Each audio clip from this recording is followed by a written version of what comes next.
ಇವತ್ತು ಇಡೀ ದೇಶದಾದ್ಯಂತ 75ನೇ ಗಣರಾಜ್ಯೋತ್ಸವದ ಸಂಭ್ರಮದಲ್ಲಿದ್ದಾರೆ.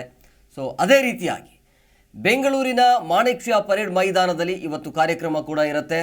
ಬೆಳಗ್ಗೆ 9ಕ್ಕೆ ಧ್ವಜಾರೋಹಣವನ್ನು ರಾಜ್ಯಪಾಲ ಗೆಹ್ಲೋಟ್ ಅವರು ಕೂಡ ಮಾಡ್ತಾರೆ. ತದನಂತರ ಧ್ವಜಾರೋಹಣ ಮಾಡಿ ಗೌರವ ವಂದನೆಯನ್ನು ಕೂಡ ಸ್ವೀಕರಿಸ್ತಾರೆ ರಾಜ್ಯಪಾಲರು. ಬಿಬಿಎಂಪಿ, ಜಿಲ್ಲಾಡಳಿತ, ಪೊಲೀಸ್ ಇಲಾಖೆಯಿಂದ ಕಾರ್ಯಕ್ರಮ ಕೂಡ ಇರುತ್ತೆ. ಕಾರ್ಯಕ್ರಮದಲ್ಲಿ ಸಿಎಂ ಸೇರಿ ಅನೇಕ ಗಣ್ಯರು ಕೂಡ ಭಾಗಿಯಾಗ್ತಾರೆ. ಸೊ 9 ಗಂಟೆಗೆ ಈ ಕಾರ್ಯಕ್ರಮ ಆರಂಭ ಆಗುತ್ತೆ. ಅಂದರೆ 9 ಗಂಟೆಗೆ ಧ್ವಜಾರೋಹಣ ಇರುತ್ತೆ. ತದನಂತರ ಕಾರ್ಯಕ್ರಮ ಶುರುವಾಗುತ್ತೆ. ಸೊ ದೇಶದಾದ್ಯಂತ ಇವತ್ತು 75ನೇ ಗಣರಾಜ್ಯೋತ್ಸವದ ಸಂಭ್ರಮ ಸಡಗರದಲ್ಲಿ ನಾವಿದ್ದೇವೆ.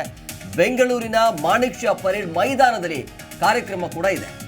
ಸೊ ಬೆಳಗ್ಗೆ 9ಕ್ಕೆ ಧ್ವಜಾರೋಹಣವನ್ನು ರಾಜ್ಯಪಾಲ ಗೆಹ್ಲೋಟ್ ಅವರು ಕೂಡ ಮಾಡ್ತಾರೆ.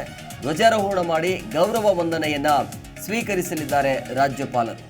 ಬಿಬಿಎಂಪಿ, ಜಿಲ್ಲಾಡಳಿತ ಜೊತೆಗೆ ಪೊಲೀಸ್ ಇಲಾಖೆಯಿಂದ ಈ ಕಾರ್ಯಕ್ರಮ ನಡೆಯುತ್ತೆ. ಕಾರ್ಯಕ್ರಮದಲ್ಲಿ ಸಿಎಂ ಸೇರಿ ಅನೇಕ ಗಣ್ಯರು ಕೂಡ ಭಾಗಿಯಾಗ್ತಾರೆ. ಈ ಬಾರಿ ಗಣರಾಜ್ಯೋತ್ಸವ ವಿಶೇಷವಾಗಿರುವಂತಹ ಥೀಮನ್ನು ಇಟ್ಕೊಂಡಿರುವಂಥದ್ದು. ಹಾಗಾಗಿ ಬಹಳ ವಿಶೇಷತೆಯಿಂದ ಈ ಬಾರಿ ಕೂಡಿದೆ 75ನೇ ಗಣರಾಜ್ಯೋತ್ಸವದ ಸಂಭ್ರಮ ಮತ್ತು ಸಡಗರ. ಸೊ 75ನೇ ಗಣರಾಜ್ಯೋತ್ಸವದ ಸಂಭ್ರಮ ಇರುವಂಥ ಹಿನ್ನೆಲೆಯಲ್ಲಿ ಬೆಂಗಳೂರಿನ ಮಾಣಿಕ್ ಷಾ ಪರೇಡ್ ಮೈದಾನದಲ್ಲಿ ಕಾರ್ಯಕ್ರಮಕ್ಕೆ ಈಗಾಗಲೇ ತಯಾರಿಯಂತೂ ಮಾಡಿಕೊಳ್ಳಲಾಗಿದೆ. ಬೆಳಗ್ಗೆ 9ಕ್ಕೆ ಧ್ವಜಾರೋಹಣವನ್ನು ರಾಜ್ಯಪಾಲ ಗೆಹ್ಲೋಟ್ ಅವರು ಕೂಡ ಮಾಡ್ತಾರೆ. ಧ್ವಜಾರೋಹಣ ಮಾಡಿ ಆದ ನಂತರ ಗೌರವ ವಂದನೆಯನ್ನು ಸ್ವೀಕರಿಸಲಿದ್ದಾರೆ ರಾಜ್ಯಪಾಲರು.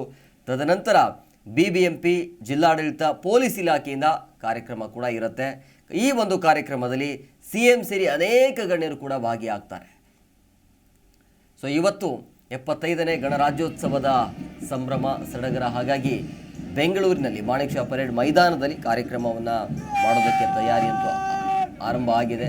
ಸೊ ಇವತ್ತು ದೇಶದೆಲ್ಲೆಡೆ 75ನೇ ಗಣರಾಜ್ಯೋತ್ಸವದ ಸಂಭ್ರಮ ಮನೆ ಮಾಡಿದೆ. ಈ ಬಾರಿ ಗಣತಂತ್ರ ದಿನವನ್ನು ವಿಭಿನ್ನ ಜೊತೆಗೆ ವಿಶೇಷವಾಗಿ ಆಚರಿಸಲಾಗ್ತಾ ಇದೆ. ಈ ದಿನದಂದು ಭಾರತೀಯ ಸೇನಾ ಪಡೆಗಳು ಮತ್ತು ಶ್ರೀಮಂತ ಸಾಂಸ್ಕೃತಿಕ ಪರಂಪರೆಯನ್ನು ಗೌರವಿಸುವ ದಿನ ಇವತ್ತು. ರಾಷ್ಟ್ರ ರಾಜಧಾನಿ ದೆಹಲಿಯಲ್ಲಿ ಅಂತೂ ಅದ್ಧೂರಿಯಾಗಿ ಕಾರ್ಯಕ್ರಮವನ್ನು ಮಾಡೋದಕ್ಕೆ ಈ ಬಾರಿ ತಯಾರಿಯನ್ನು ಮಾಡಿಕೊಂಡಿದ್ದಾರೆ. ಅದೇ ರೀತಿಯಾಗಿ ಬೆಂಗಳೂರಿನಲ್ಲೂ ಕೂಡ ಬೆಂಗಳೂರಿನ ಮಾಣಿಕ್ ಷಾ ಪರೇಡ್ ಮೈದಾನದಲ್ಲಿ ಕಾರ್ಯಕ್ರಮ ಕೂಡ ನಡೆಯುತ್ತೆ. ಬೆಳಗ್ಗೆ 9ಕ್ಕೆ ಧ್ವಜಾರೋಹಣವನ್ನು ರಾಜ್ಯಪಾಲ ಗೆಹ್ಲೋಟ್ ಅವರು ಕೂಡ ಮಾಡ್ತಾರೆ. ತದನಂತರ ಗೌರವ ವಂದನೆಯನ್ನು ಕೂಡ ಸ್ವೀಕರಿಸಲಿದ್ದಾರೆ ರಾಜ್ಯಪಾಲರು.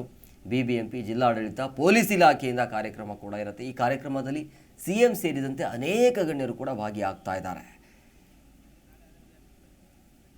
We have the contingent from the Army, the Air Force, the BSF, CRPF, Women, Kerala State Police. KSRP, KSISF, CAR, ECT Traffic, Top SWAT.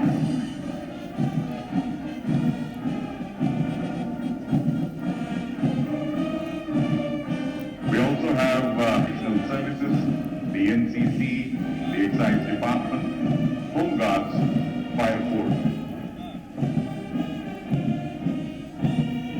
NSS, Bharat Scouts and Guides, Rajinagar Public School, Civil Defense, Government Model Primary School, Nagashekki, Government Model Primary School, Venkatapura. We also have contingents from the Police Public School, Little Flower Public School. Public School.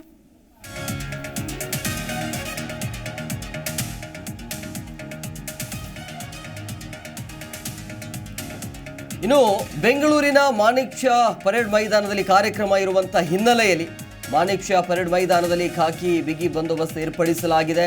ಯಾವುದೇ ಅಹಿತಕರ ಘಟನೆಗಳು ನಡೆಯದಂತೆ ಖಾಕಿ ಕಟ್ಟೆಚ್ಚರವನ್ನು ವಹಿಸಿದೆ. 38 ತುಕಡಿಯಿಂದ 1150 ಜನ ಈ ಒಂದು ಪರೇಡ್ನಲ್ಲಿ ಭಾಗಿಯಾಗ್ತಾ ಇದ್ದಾರೆ. ಬಿಗಿ ಬಂದೋಬಸ್ತ್ಗೆ 1000ಕ್ಕೂ ಹೆಚ್ಚು ಪೊಲೀಸರ ನಿಯೋಜನೆ ಮಾಡಲಾಗಿದೆ. 9 DCP, 16 ACP, 46 PI, ಇನ್ನು 109 PSI, 10 CAR ಸೇರಿ 38 ತುಕಡಿ ನಿಯೋಜನೆ ಮಾಡಲಾಗಿದೆ.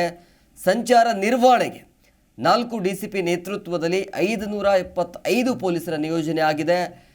ಮೈದಾನದ ಭದ್ರತೆ ಜೊತೆಗೆ ಸುರಕ್ಷತೆಗಾಗಿ 100 CC ಕ್ಯಾಮೆರಾಗಳ ಕಣ್ಗಾವಲು ಕೂಡ ಇರುತ್ತೆ.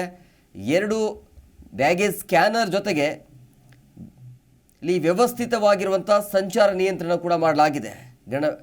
ಗಣ್ಯ ವ್ಯಕ್ತಿಗಳು ಆಗಿರ್ಬೋದು, ಜೊತೆಗೆ ಇಲಾಖಾ ಅಧಿಕಾರಿಗಳಿಗೆ 2,000 ಆಸನದ ವ್ಯವಸ್ಥೆ ಕೂಡ ಇರುತ್ತೆ. ಅತಿ ಗಣ್ಯ ಜೊತೆಗೆ ಇತರೆ ಎಲ್ಲ ಅಧಿಕಾರಿಗಳಿಗೆ 2,000 ಆಸನಗಳ ವ್ಯವಸ್ಥೆ ಮಾಡಲಾಗಿದೆ. ಸಾರ್ವಜನಿಕರಿಗಾಗಿ 3,000 ಆಸನಗಳ ವ್ಯವಸ್ಥೆ ಇದೆ. ಪಥಸಂಚಲನದಲ್ಲಿ ಪೊಲೀಸ್, ಕೇರಳ ಸ್ಕೌಟ್ಸ್ ಆಗಿರ್ಬೋದು, ಗೈಡ್ಸ್ ಜೊತೆಗೆ ಸೇವಾದಳ ಎಲ್ಲರನ್ನೂ ಕೂಡ ಇವತ್ತು ಈ ಒಂದು ಕಾರ್ಯಕ್ರಮದಲ್ಲಿ ನಿಯೋಜನೆ ಮಾಡಲಾಗಿದೆ. ಇದರ ಬಗ್ಗೆ ಮತ್ತಷ್ಟು ಮಾಹಿತಿ ನೀಡ್ತಾರೆ ನಮ್ಮ ಪ್ರತಿನಿಧಿ ವಿಶ್ವನಾಥ್, ಫೋನ್ ಸಂಪರ್ಕದಲ್ಲಿದ್ದಾರೆ. ವಿಶ್ವನಾಥ್, ಇವತ್ತು 75ನೇ ಗಣರಾಜ್ಯೋತ್ಸವದ ಸಂಭ್ರಮ ಸಡಗರ ಜೋರಾಗಿದೆ. ನಿಮಗೂ ಕೂಡ 75ನೇ ಗಣರಾಜ್ಯೋತ್ಸವದ ಹಾರ್ದಿಕ ಶುಭಾಶಯಗಳು. ಇವತ್ತು ಈ ಕಾರ್ಯಕ್ರಮ ಇರುವಂಥ ಹಿನ್ನೆಲೆಯಲ್ಲಿ ಯಾವ ರೀತಿಯಾಗಿ ಬಿಗಿ ಬಂದೋಬಸ್ತ್ ಇದೆ? ಥ್ಯಾಂಕ್ ಯು ಕುಮಾರ್, ನಿಮಗೂ ಕೂಡ ಗಣರಾಜ್ಯೋತ್ಸವದ ಶುಭಾಶಯಗಳು. ಒಟ್ಟಾರೆಯಾಗಿ ಇವತ್ತು ಮಾಣಿಕ್ ಷಾ ಪರೇಡ್ ಮೈದಾನದಲ್ಲಿ ಗಣರಾಜ್ಯೋತ್ಸವದ ಸಂಭ್ರಮ ಜೋರಾಗಿರುವಂತದ್ದು. ಅದರಲ್ಲೂ ಪ್ರಮುಖವಾಗಿ ಮಾಣಿಕ್ ಷಾ ಪರೇಡ್ ಮೈದಾನದಲ್ಲಿ ಈಗಾಗಲೇ ಸಾಕಷ್ಟು ಭದ್ರತೆಯನ್ನು ಕೂಡ ಕೈಗೊಳ್ಳಲಾಗಿದೆ. 9 ಗಂಟೆಗೆ ರಾಜ್ಯಪಾಲರು ಧ್ವಜಾರೋಹಣವನ್ನು ಕೂಡ ಮಾಡ್ತಾರೆ. ಹೀಗಾಗಿ ನಗರದ ಮಾಣಿಕ್ ಷಾ ಪರೇಡ್ ನಲ್ಲಿ ಸಕಲ ಸಿದ್ಧತೆಗಳನ್ನು ಕೂಡ ನಡೆಸಲಾಗಿರುವಂತದ್ದು. ಇನ್ನು ಮಾಣಿಕ್ ಷಾ ಪರೇಡ್ ಸುತ್ತಮುತ್ತ ಬಿಗಿ ಬಂದೋಬಸ್ತನ್ನು ಕೂಡ ಕೈಗೊಳ್ಳಲಾಗಿದೆ. ಮಾಣಿಕ್ ಷಾ ಪರೇಡ್ ಮೈದಾನದ ಅಂತಂದ್ರೆ ನಗರದ 9 ಡಿಸಿಪ್ಲಿನ್ಗಳಾಗಿರ್ಬೋದು, 16 ಎಎಸ್ಐಗಳು, 46 ಇನ್ಸ್ಪೆಕ್ಟರ್ಗಳು, 109 PSIಗಳು, 77 ASI ಸೇರಿದಂತೆ 1000ಕ್ಕೂ ಹೆಚ್ಚು ಪೊಲೀಸರನ್ನ ನಿಯೋಜನೆ ಮಾಡಲಾಗಿರುವಂತದ್ದು.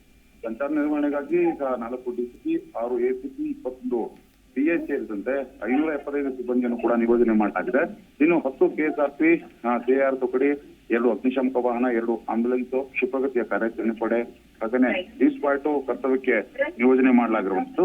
ಮೈದಾನದ ಸುತ್ತ ಈಗ 100ಕ್ಕೂ ಹೆಚ್ಚು CCTVಗಳನ್ನು ಕೂಡ ಅಳವಡಿಸಲಾಗಿದೆ. ತಪಾಸಣೆ ಬಗ್ಗೆ 3 ಬ್ಯಾಗೇಜ್ ಸ್ಕ್ಯಾನರ್ಗಳಾಗಿರ್ಬೋದು, 20 DFMD ಹಾಗೆ 40 HH MDಗಳನ್ನು ಕೂಡ ನಿಯೋಜನೆ ಮಾಡಲಾಗಿದೆ. ಇನ್ನು 100 ಪ್ರಯಾಣಿಕರು ಇಲ್ಲಿ ಬರೋದ್ರಿಂದ ಸಂಚಾರ ವ್ಯವಸ್ಥೆಯನ್ನು ಕೂಡ ತಹಬದಿಗೆ ತರುವುದಕ್ಕೆ ಟ್ರಾಫಿಕ್ ಪೊಲೀಸರು ಕೂಡ ಶೀಘ್ರವಾಗಿ ಸೂಕ್ತ ಕಾರ್ಯಾಚರಣೆಯನ್ನು ಕೂಡ ಮಾಡ್ತಾ ಇರುವಂತದ್ದು. ಅದೇ ರೀತಿ ಟ್ರಾಫಿಕ್ ಕಂಟ್ರೋಲ್ ಮಾಡೋದಕ್ಕೆ ಏನೆಲ್ಲ ಕೈಗೊಳ್ಳಬೇಕು ಅದೆಲ್ಲ ಕ್ರಮಗಳನ್ನು ಕೈಗೊಂಡಿರುವಂತದ್ದು.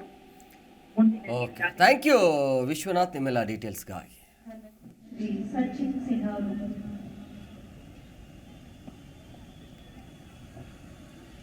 ನಿಮ್ಮ ಜಿ ಕನ್ನಡ ನ್ಯೂಸ್ ಚಾನೆಲ್ ಈಗ Sun Direct number 292, U digital number 162, city cable number 51, GTPL number 17, Abhishek cable number 821, Rockline telecommunication number 51, Shri Basaveshwara cable number 60, Vinayaka digital number 53 ನೆಟ್ವರ್ಕ್ಗಳಲ್ಲಿ ಲಭ್ಯ.